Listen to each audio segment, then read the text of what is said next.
Hi viewers, welcome to our channel. 'Thangalaan' movie మరి విక్రమ్ గారు and Paramjit గారు ఇద్దరు కూడా ప్రతిష్టాత్మకంగా తీసుకొని చేస్తున్న ప్రాజెక్ట్ ఇది. సో ఈ ఆగస్ట్ 15th ఈ సినిమా రిలీజ్ అవుతుంది. అయితే ఈ సినిమా డైరెక్టర్ రంజిత్ గారి గురించి ఒక ఇంట్రెస్టింగ్ విషయం ఇప్పుడు సోషల్ మీడియా చెక్కలు కొడుతుంది. ఈ సినిమా టైంలో ఆయన మూవీ ఆర్టిస్టుల పైన అరిచేశాడు అని చెప్పేసి ఒక వార్త వైరల్ అవుతుంది. ఎందుకు అరిచేశారు, మరి ఆర్టిస్టుల మీద అరవడం ఏంటి అని చెప్పేసి కూడా సోషల్ మీడియాలో విమర్శలు రావడం చూస్తున్నాం. సో ఇప్పుడు ఇదే అంశం మీద డిస్కస్ చేయడానికి ప్రజెంట్ మనతో పాటు జగదేవ్ గారు సీనియర్ జర్నలిస్ట్ ఉన్నారు. వారితో ఒకసారి మాట్లాడదాం. సార్ నమస్కారం. సార్ 'తంగాలన్' మూవీ ఆర్టిస్టుల పైన అరిచేశారు అని చెప్పేసి వార్తలు ఒకటి వైరల్ అవుతున్నాయి సార్.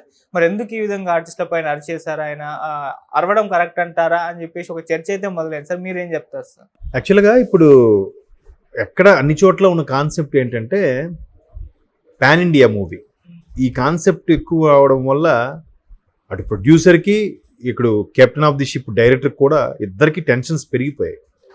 డైరెక్టర్ అనేవాడు అనుకున్న అవుట్పుట్ వస్తుందా, మనం అనుకున్న ప్రకారం చిత్రీకరించగలమా, అన్నీ ఏ అడ్డంకులు లేకుండా వస్తుందా, అన్నీ పూర్తయి పోస్ట్ ప్రొడక్షన్ అన్నీ అయిపోయిన తర్వాత డిఐ మ్యాపింగు, తర్వాత గ్రాఫిక్స్, బ్యాక్గ్రౌండ్ స్కోరు, మ్యూజిక్ అన్నీ చేసేసిన తర్వాత సెన్సార్కి వెళ్తే వాళ్ళేం మళ్ళీ పెడతారా, ఇట్లాంటి టెన్షన్స్ ఎక్కువ ఉంటాయి దర్శకుడు అన్నాక. ఎందుకంటే 24 క్రాఫ్ట్స్ మీద గ్రిప్ ఉండాలి, ఇవన్నీ ఉండాలి, తెలిసి ఉండాలి. ఇంకా రాత్రి బాల్ రిలీజ్ అయ్యే వరకు కూడా నిద్ర ఉండదు. రిలీజ్ అయ్యాక అప్పుడు రిలాక్స్గా పడుకుంటారు. హిట్ అవని ఫట్ అవని వేరే విషయం. హిట్ అయితే ఇంకొక రోజు నిద్ర ఉండదు, ఫట్ అయితే. హిట్ అయితే ఇంకా హ్యాపీ, ఆ రోజు కూడా ఇంక నిద్ర ఉండదు, ఫుల్గా సెలబ్రేషన్స్లో మునిగిపోతారు కాబట్టి. సో ఇక్కడ పాన్ ఇండియా మూవీ అనేసరికి అందులో విక్రమ్ గారికి పాన్ ఇండియా మూవీ పడలేదు. ఆల్మోస్ట్ ఆయన చియాన్ విక్రమ్గా పేరు ఇచ్చుకున్న తర్వాత అపరిచితుడు లాంటి బ్లాక్ బాస్టర్లు, సూపర్ హిట్స్ పడిన తర్వాత కూడా ఆయన ఎందుకో పాన్ ఇండియా స్థాయికి వెళ్ళలేదు. కాబట్టి పాన్ ఇండియా మూవీ చేయాలి. ఈ మధ్యకాలంలో ఈ నేషనల్ అవార్డు ఇవన్నీ కూడా ఎక్కడ కనబడలేదు కాబట్టి ఒక ప్రెషర్ ఉంటుంది. ఆయనకి ఒప్పించి ఈ పారంజిత్ అనేవాడు అన్ని రకాలుగా ఒప్పించి ఎటువంటి క్యారెక్టర్ అయినా విక్రమ్ చేస్తారు అనుకున్న వ్యక్తి కాబట్టి అదొక ట్రైబల్కి చెందిన జాతి సినిమా లాగా చూపిస్తున్నాం. అక్కడ ట్రైలర్ చూస్తే కూడా అర్థమవుతుంది ఏంటంటే ఈ మాయలు ఇవన్నీ చేస్తుంది ఎవరు అంటే వీళ్ళు ఇలాగ ఉండడానికి, వీళ్ళ చేత ఇలా చేయించడానికే, లేదంటే వీళ్ళొక మూఢనమ్మకంలో ఇరుక్కుపోయి బతికేస్తున్నారు అనడానికి వీళ్ళతో ఎవరో ఒక మాయ చేసి నడిపిస్తున్నారు అనేలాగా నాకు అర్థమైంది ట్రైలర్ చూస్తే. సో ఆ మాయ నుంచి ఆ ట్రైబల్ని బయటికి తీసుకొచ్చారా, లేదంటే ఆ మాయ వల్ల ట్రైబల్స్ ఎంత అనర్థాలకి గురయ్యారు, ఎంత ఇబ్బందులు పాలయ్యారు, వాళ్ళు సామాన్య జనాలని ఎంత ఇబ్బంది పెట్టారు అనే దాని మీదే స్టోరీ నడిచినట్టుగా అనిపిస్తుంది. అంటే ఇది చూస్తున్న నాకు ఒకటి గుర్తొస్తుంది. ఇప్పుడు మనకి అండమాన్ దగ్గర ఒక చిన్న దీవి ఉందంట. ఆ దీవిలో ఒక ట్రైబ్ ఉన్నారు, సుమారుగా ఒక 300 మంది అంతమంది ఉంటారట. అంత జస్ట్ ఒక్కోసారి కొంతమందికి ఒంటి మీద బట్టలు కూడా ఉండవు. ఒక రకమైన జాతి. వాళ్ళకి ఏంటంటే ట్రాన్స్పోర్ట్ ఏం పెట్టుకోలేదు. వాళ్ళు మన సొసైటీలో కలవరు. ఒకవేళ వాళ్ళని ఎవరు చూడడానికి వెళ్ళినా, వాళ్ళతో మాట్లాడడానికి ప్రయత్నించి వెళ్ళినా వాళ్ళని కూడా చంపేస్తున్నారు. ఈటెలు బాణాలతోనే వాళ్ళు ఆది మానవుడు ఎలా ఉన్నారో అలాగే బతుకుతున్నారట వాళ్ళు. సో మొన్న కూడా వాళ్ళు ఏదో ఇబ్బందులు కడితే పైనుంచి హెలికాప్టర్లో నుంచి ఆహార పొట్లాలు పడేశారే తప్ప దగ్గరికి వెళ్ళి ఇచ్చే ప్రయత్నం చేయలేదు. ఆఖరికి ఒక వెస్ట్రన్ కంట్రీస్ వాళ్ళు ఒక ఇద్దరు వచ్చి వాళ్ళు ఏంటి రీసెర్చ్ చేద్దాం అనుకున్నా కూడా వాళ్ళు కూడా ఇంకా కనబడలేదు, ఇంతవరకు ఏమయ్యారని కూడా తెలియదు. సో అట్లాంటి ఒక జాతిని కాన్సెప్ట్గా తీసుకొని మేబీ ఈ 'తంగలాన్' మూవీ తెరకెక్కించారేమో అని అనుకుంటున్నాను. ఏదైనా ఆగస్టు 15కి రిలీజ్ అవుతుంది. అయితే ఏంటంటే మనకి ఓవరాల్గా చియానుకున్న క్రేజ్ వేరు. మన తెలుగు వరకు వచ్చేసరికి మిస్టర్ బచ్చన్ ఏదో రిలీజ్ అవుతుంది దానికి పోటీగా. ఇంకోటి కూడా ఏదో డబుల్ స్మార్ట్. ఈ రెండు కూడా డబుల్ స్మార్ట్ మీద కూడా మంచి ఎక్స్పెక్టేషన్స్ ఉన్నాయి. ఎందుకంటే స్మార్ట్ శంకర్ హిట్ అయింది కాబట్టి, మరి రవితేజ గారిది కాబట్టి అది కూడా క్రేజ్ ఉంటుంది. వీటితో పాటు పోల్చితే చియాన్ విక్రమ్ గారికి అన్ని తెరలు దొరకపోవచ్చు స్క్రీన్స్. బట్ ఓవరాల్గా పాన్ ఇండియా కాన్సెప్ట్కి తీస్తున్నారు కాబట్టి దర్శకుడికి ఆ టెన్షన్ ఉంటుంది కదా, ఏది అవుట్పుట్ వచ్చే వరకు. ఆ అవుట్పుట్ వచ్చే వరకు ఆ టెన్షన్ క్లియర్ అవ్వకపోతే ఖచ్చితంగా కింద వాళ్ళ మీద అరిచేస్తుంటారు. కొంతమంది ఆ కోపాన్ని ఆ విధంగా తీర్చేసుకుంటారు. లేదంటే వాళ్ళు ఇంకా అది మైండ్లో పెట్టేసుకొని సరిగ్గా మైండ్ పనిచేయదు అనమాట. సో జూనియర్ ఆర్టిస్టులు, జూనియర్ టెక్నీషియన్స్ వాళ్ళు వీరి మీద అరుస్తూ ఉంటారు. అది సర్వసాధారణం. బట్ అంటే నేను ఎంత ప్రెజర్ తీసుకున్నాను, ఎంత ప్రెజర్ పడ్డాను అని చెప్పడానికి ఎగ్జాంపుల్గా ఆయన ఆ విషయం చెప్పుండొచ్చు. ఇట్లా కింద స్థాయి మీద నేను అరిచేశానండి ఏం చెప్పలేక. ఎందుకంటే విక్రమ్ ఏ పాత్రని చేస్తారు, చేయలేరు అనడానికి లేదు. ఎందుకంటే బెస్ట్ ఎగ్జాంపుల్ అపరిచితుడే.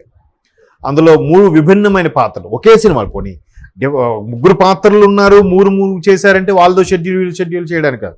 ఒకడే మనిషి 3 రకాల క్యారెక్టర్, రెమో, రాము, అపరిచితుడు లాంటి పాత్రలు, ఆ బాడీ ఫిట్ మార్చడం, బాడీ లాంగ్వేజ్ మార్చడం, అట్లా రకరకాలుగా.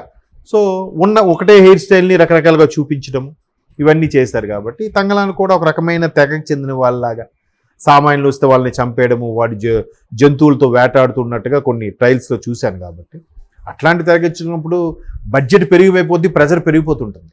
ఇప్పుడు బాహుబలి 2 కూడా ఆయన అదే చెప్పారు, బాహుబలికి ఎంత ఖర్చు అయింది, 200 కోట్లు ఎంత ఖర్చు అయింది, 300 కోట్లు అయింది, ఇది 1000 కోట్లు కలెక్ట్ చేస్తుంటే అంతకు మించి క్రాస్ చేసింది అన్నారు. బట్ అవన్నీ ట్యాక్స్లు అన్నీ పోయాక కూడా వాళ్ళు మిగిలేదు చాలా తక్కువ. బట్ అంతలా రావాలి, అంతలా బిజినెస్ చేయాలి అంటే అసలు ఏ రేంజ్లో పబ్లిసిటీ చేయాలి, దానికి వాళ్ళు ఎంత పబ్లిసిటీ చేశారు, ఎన్ని రకాలుగా మాక్ డ్రిల్స్, వాళ్ళు ఒక టీములుగా విడిపోయి రకరకాల కాన్సెప్ట్లు ఇన్ని చేశారు కదా షోస్లో, అవి రాజమౌళి గారు టీం అంతా కలిసి. సో అట్లాగా దాన్ని తీయడం ఒక ఎంత అయితే పబ్లిసిటీ మార్కెట్ చేసుకోవడం కూడా చాలా పెద్ద ఆర్ట్. బిజినెస్ రావాలి. బిజినెస్ చేయడం రాకపోతే డబ్బున్న ప్రతి ఒక్కడు ప్రొడ్యూసర్ అయిపోతాడుగా. డబ్బున్న ప్రతి ఒక్కడు ప్రొడ్యూసర్ అవ్వడం అంటే ఒక కళ అయితే, ఆ ప్రొడ్యూసర్ అనేవాడు మార్కెట్లో తన బొమ్మను రిలీజ్ చేసుకొని ఆడించుకొని దాని మీద 4 రాళ్ళు సంపాదించుకోవాలంటే చాలా ఓపిక ఉండాలి, చాలా టెక్నిక్ ఉండాలి. ఇంకోటి ఏంటంటే ప్రేక్షకులకి ఏది నచ్చుతుందో ఏది నచ్చదో ఎవడు చెప్పలేడు. సక్సెస్కి ఎవడు డిఫైన్ చేయలేడు. ఇది బాగుందిరా, ఈ కాన్సెప్ట్లో మనం ఇదే కాన్సెప్ట్లో తీసుకెళ్ళిపోదాం అంటే నెక్స్ట్ సినిమా ఫ్లాప్ అయిపోవచ్చు, లేదా నెక్స్ట్ సినిమా దీనికి మించి హిట్ అవ్వచ్చు, అది చెప్పలేం. కాబట్టి ఆ ప్రెజర్, ఆ టెన్షన్ ఉంటుంది. ఇప్పుడు చాలా సందర్భాల్లో కృష్ణవంశీ గారు కూడా చెప్పారు, ఆయన పొద్దున్న సెట్కి వచ్చేటప్పుడు కారు దిగి వస్తే అలాగా సెట్ షర్ట్ ఏం చేద్దాం ఉన్న ప్రాపర్టీని బట్టి అక్కడ కూడా డైరెక్షన్ మార్చేస్తాడు. అందుకు తోటి టెక్నీషియన్స్ లేదంటే ప్రొడ్యూసర్ ఎవరు గుడ్ మార్నింగ్ చెప్పినా కూడా చెప్పడంట, చెప్తే మైండ్ డైవర్ట్ అవుద్దని అటే ఆ డైవర్ట్ మైండ్తోనే అలా వెళ్ళిపోయి పని చేసుకుంటాడు. కానీ దాన్ని కొంతమంది ఈయనకి పొగరు అనుకున్న సందర్భాలు కూడా ఉన్నాయి. ఆయనే చెప్పారు కృష్ణవంశీ గారు. అలాగా డైరెక్టర్ అనేవాడు రకరకాల ప్రెజర్స్ తీసుకుంటాడు. ఇప్పుడు ఎవడో వస్తాడు, సార్ ఆర్టిస్ట్కి దెబ్బ తగిలిందాడు సార్, లేదా పలానా హీరోయిన్ వాళ్ళ మదరు ఇదైపోయారు, వాళ్ళ అమ్మమ్మ చనిపోయాడు సార్, ఇవాళ ఆ ఒక్క హీరోయిన్ రాకపోతే ఇంతమంది సీనియర్ ఆర్టిస్టులు వీళ్ళందరినీ మొబిలైజ్ చేయడం, మళ్ళీ అదే సేమ్ పర్టికులర్గా అదే డేటు అదే షెడ్యూల్, అందరి దగ్గర కాల్ షీట్లు ఖాళీ ఉండాలా, అందరూ అరేంజ్ అవ్వాలా, మళ్ళీ ఆ సీన్ తీయాలంటే ఇవన్నీ అయిపోయి మళ్ళీ అప్పుడు తీసుకోవాలి. పోనీ తీసుకుంటారు సార్, ఈలోకి సెట్ ఉంచారా, సెట్ ఉంటుందా, పీకేస్తారా, చెప్పలేం కదా. ఇన్ని ప్రెషర్స్ ఉంటాయి డైరెక్టర్కి. 24 క్రాఫ్ట్స్ మీద కూడా గ్రిప్ ఉంటుంది. 24 క్రాఫ్ట్స్ ప్రతి ఒక్కరు కూడా తుమ్ముకి దగ్గుకు కూడా, సార్ డైరెక్టర్ గారు ఆడు ఇలా చేస్తాడండి, డైరెక్టర్ గారు ఇది రావట్లేదండి, ఇన్ని ఉంటాయి. కాబట్టి వాళ్ళు అసిస్టెంట్లు, అసోసియేట్లు, కో డైరెక్టర్లను పెట్టుకొని అయినప్పుడు కూడా ప్రెషర్ తీసుకోలేకపోతుంటారు. అలాంటి తీసుకున్నప్పుడు ఇలా బరస్ట్ రావడం కామన్. చూద్దాం మరి ఆయన అంతగా అరిచి ప్రెషర్ తీసుకుని టెన్షన్ పడ్డాడంటే